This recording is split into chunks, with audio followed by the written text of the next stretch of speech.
সেমাই দিয়ে এত সুন্দর পিঠা বানানো যায়, না বানালে আগে তা কখনোই বুঝতাম না। আসসালামু আলাইকুম সবাইকে। সবাই কেমন আছেন? অনেক দিন পরে আবার একটি বড় ভিডিও নিয়ে আপনাদের মাঝে ফেরত চলে আসলাম। তো প্রথমেই আমি এখানে লাল সেমাইটাকে গরম পানিতে হালকা একটু সিদ্ধ করে নিয়েছি।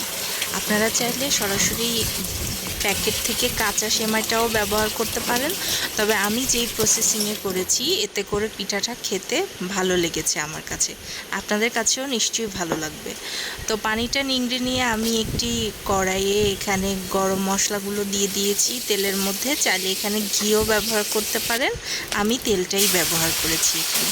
তারপরে পানি নিংড়ানো সেমাইগুলোকে তেলের মধ্যে দিয়ে এর সাথে আমি গুঁড়ো দুধ দিয়ে ওটাকে নামিয়ে নিয়েছি।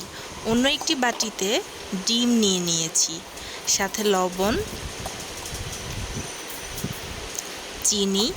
আপনারা মিষ্টিটা যে যেমন খেতে পছন্দ করেন সেই অনুযায়ী নেবেন। আমি এখানে আবারও সামান্য একটু গুঁড়ো দুধ নিয়ে একদম আমরা ঘরোয়াভাবে যেই ডিমের পিঠাটা তৈরি করি সেভাবেই ডিম, লবণ আর চিনি দিয়ে ভালোভাবে মিক্সড করে নিয়েছি। আর এরপর ভেজে রাখা সেমাইটাকেও দিয়ে দিয়েছি এখানে। আর সাথে এখানে অ্যাড করে নিয়েছি চালের গুঁড়া। চালের গুঁড়াটা অ্যাড করে নিয়ে খুব ভালোভাবে এটাকে মেখে নিচ্ছি।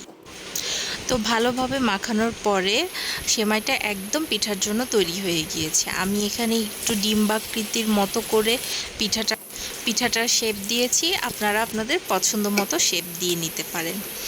তো এখানে আমি হালকা আঁচের মধ্যেই পিঠাগুলোকে ভেজে নিয়েছি যেন ভিতরটা ভালোভাবে হয়ে যায়।